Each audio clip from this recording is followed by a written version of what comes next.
Welcome to week 13, Intro to Philosophy lectures. This week is on the problem of perception or perceptual knowledge, more generally. Right?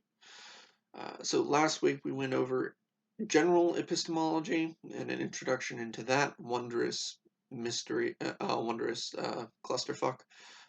Now we're going to look at the problems inherent in the philosophical understandings of perception itself. Right? So first of all, we should probably define these terms. What are perception and perceptual knowledge, and what's the distinction between the two, if there is any?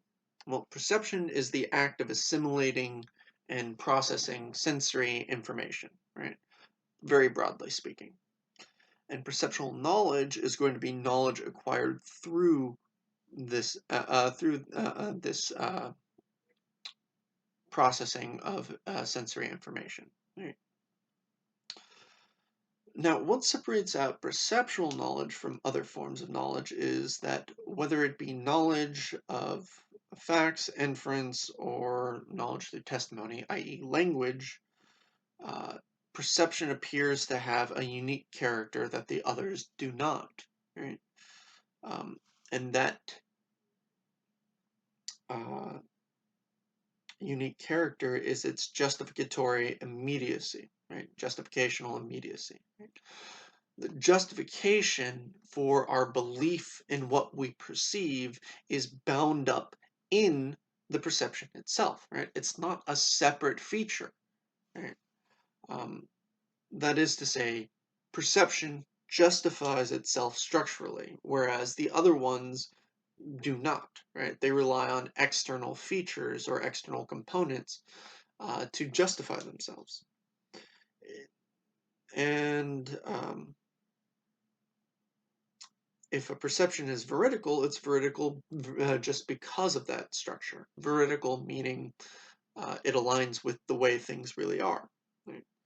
It's not the truth or trustworthiness of what is said, nor the relation between of the inference parts to the inferred conclusion.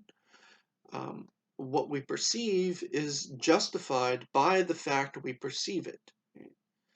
And this stems in part from the fact that what is perceived is itself immediately aware to us. Right? It's not mediated in any robust way, right?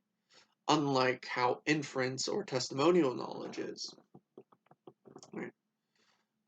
So how does this lead to the problem of perception? Well, our ordinary understanding of perception is that what we perceive is true of the world, regardless of whether we perceive it. Right? An apple is red, regardless of whether or not we see the redness of the apple. Right? It just is red. And this requires two features. It requires openness and awareness. And each of these features is necessary, but each of these features also have their own necessary conditions or further conditions to them. Right? So openness as a condition means that our sensory capacity, right, our sight, hearing, all that, is open to the world as it is. Right? We're capable of knowing the world as it is because our senses are formatted in such a way as to allow this. Right? And this has two further requirements. It assumes to some degree the mind independence of the world, that the world exists without the mind. Right? While idealists, right, going back to the mind-body problem, there will be some idealists who negate this particular condition, right? The general assumption is that if our senses are open to the way the world is, and that's how we acquire knowledge, then the world must be mind independent. Right? So what we perceive is independent of the mind. It is the way it is, regardless of whether we perceive it to be or not. And then secondly, is the second requirement is presence. The idea that there is a uniqueness to perceptual experience and its objects, right? That there is an immediacy to the experience uh, given by the object's own phenomenal immediacy, right? The object is present to us, and its presence enforces itself to some degree on our senses, right? And that's what allows for our senses are open to its presence. Right? The second condition of the second feature, I should say, that we have awareness is going to be the idea of we are aware that we are aware of an object as an aspect of experience. Right? So what separates out the openness of our sensory capacity is that the openness of our senses allows for objectivity. They are open to perceiving, to acquiring perceptions of the world the way the world is. Right? That's going to be the objective uh, aspect of perception, whereas awareness, right, the key here is this idea that it is an aspect of experience. Right? We are aware of an object as an aspect of experience, the experiential element, the subjective element. Right?